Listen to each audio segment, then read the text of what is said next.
قصيدتي إلى علي بن أبي طالب عليه السلام. تقول القصيدة: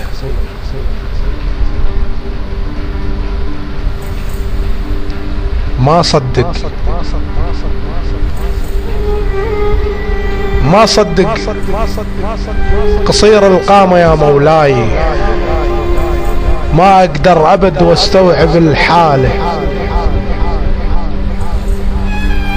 كذب حيدر قصير وهاكم البرهان، من فوق الفرس يشمر الخيال.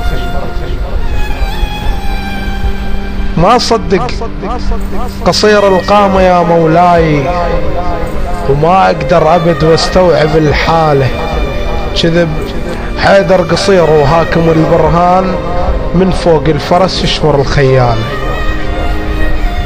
جائز حيدر بطول الرسول يكون، لأن بات بمكانه بيوم ترحاله، وبفراش الجبل ما يصير تل ينام، لازم جبل مثله ونفس تفصاله.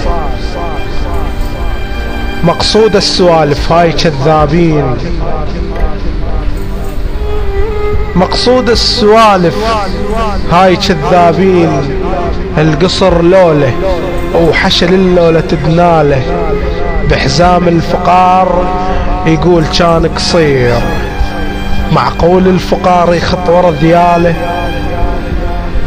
بحزام الفقار يقول كان قصير، ومعقول الفقار يخط ورا ذياله؟ وبما انك علي ومخلوق من نور، اذا طولك شعاع وضوى بهالحاله.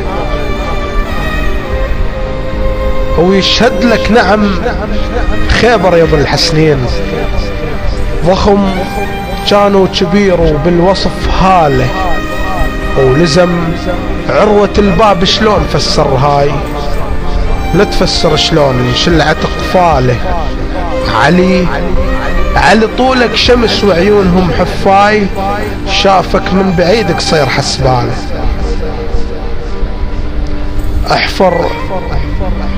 احفر قبر مرحبوب ود وشوف، تعرف حيدر طويل شلون بافعاله. عمود السيف ينزل كان فوق الروس، ما يضرب قصو الهامة من واله. دباوع عالضريح وقول كان قصير، إذ كل هذا الضريح وقوة كفاله. واقنعني بقمر هاشم ليش كان طويل. علي خلف ولد يطلع شبه خاله.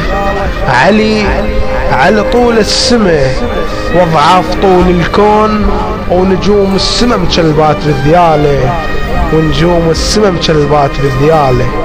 وما تمسك خسر كل من بحيدر ما تمسك، ويتضعضع ذي الكيانه. وما تمسك انا اتحدى جهنم، ما تمسك اذا حيدر يوقع بالهويه، اذا حيدر يوقع بالهويه.